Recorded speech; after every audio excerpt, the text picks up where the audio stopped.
I'd like to acknowledge Kelly Cummings, who's the Director of State Operations, Wahid Albert, who's the Chief Engineer for the New York State Department of Transportation, who has been overseeing this project, Gino D'Ippolito, who is the Construction Manager, and Sam Roberts, who's the Project Manager for Granite Construction. Granite Construction is the private builder who is building this bridge.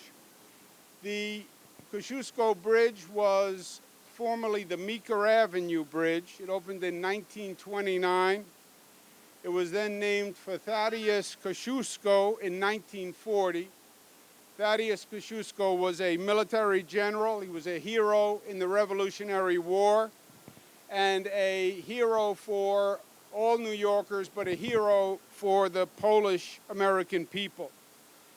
The original plaque that was put up to name the bridge the Kosciuszko Bridge has been retained. It's now on the other span, and it will be moved over. As a native New Yorker, I know this bridge very well.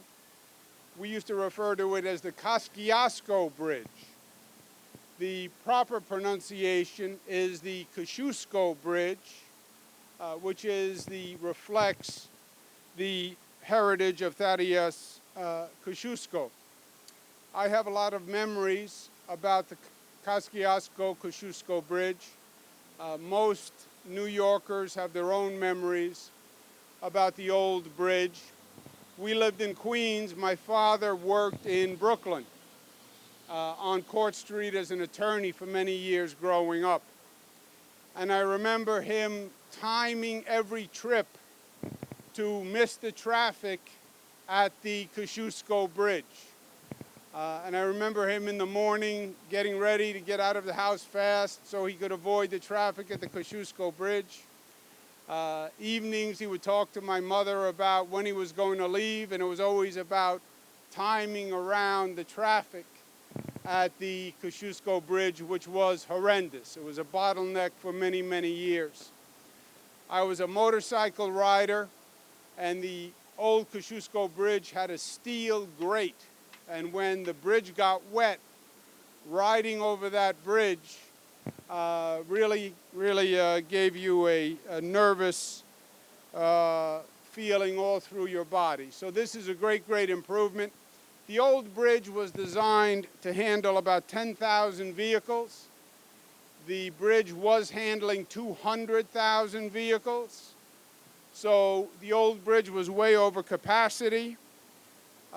It was also very narrow because it was built to the old construction standards. It was also very steep. And that was a problem for trucks who had to slow down to make it up the incline. So the bottleneck was caused not just by the volume of traffic, but by the trucks slowing down because they couldn't make it up the incline at the old Kosciuszko Bridge. This replacement bridge was done in a totally different method than the state had used before. It's what we've referred to as design-build construction, where government does not do the building, does not do the actual construction. The government prioritizes the project, does some initial designs, but then we bid it out to a private contractor, and the private contractor does the bulk of the design work and the construction work, and that has worked much, much better for the state. The old expression, know what you know and know what you don't know. The government does not know how to build. It's not what government does. Let private contractors do it, and it's worked out much better for us. This bridge is 4 years ahead of schedule from what the original time estimate was if government were to build the job. So just the initial change, the design build, saved us 4 years. This is actually 2 separate bridges. One obviously is complete and is operational. That bridge became operational in 2017. That bridge is now handling the same volume of traffic that the old bridge was handling. So right now, with the opening of that bridge, we didn't really increase the volume. That one bridge maintained the volume that existed.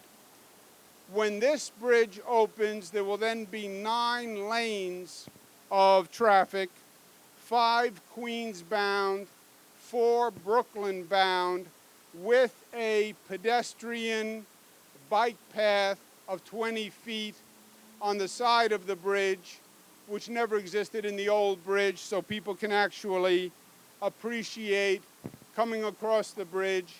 There will also be green spaces, park areas on both ends of the bridge, allowing people access to the waterfront.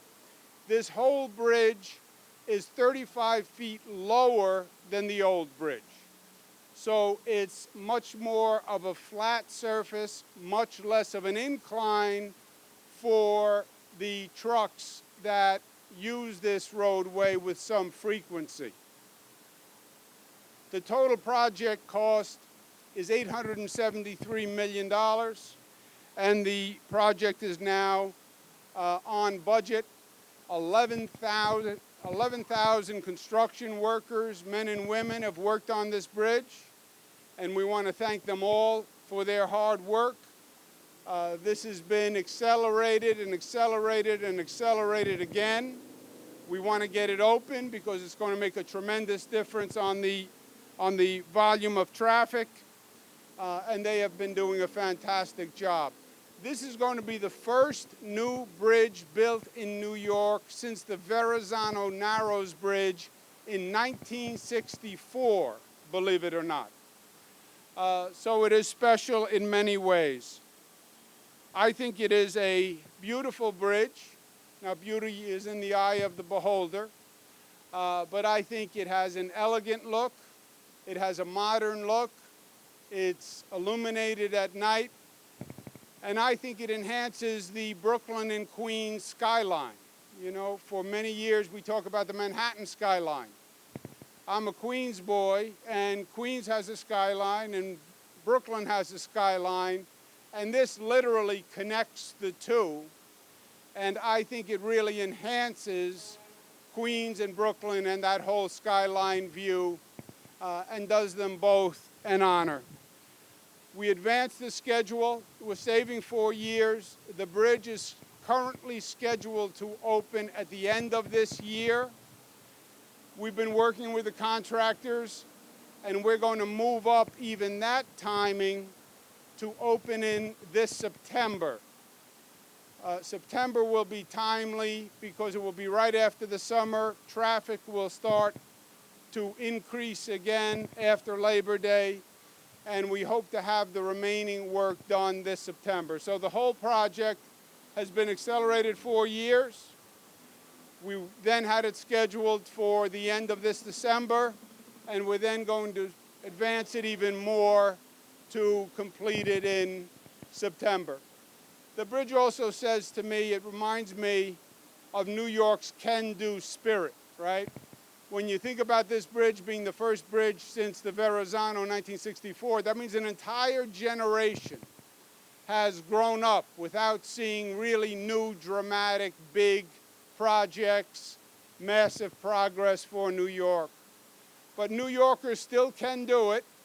We're doing it here. We're doing it at LaGuardia Airport, at JFK Airport. We're doing it at the Javits Center. We can still do great things when we put our mind to it.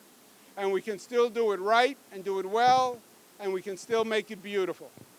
And that's what this bridge says to me. And I hope it says that to the people of the city of New York.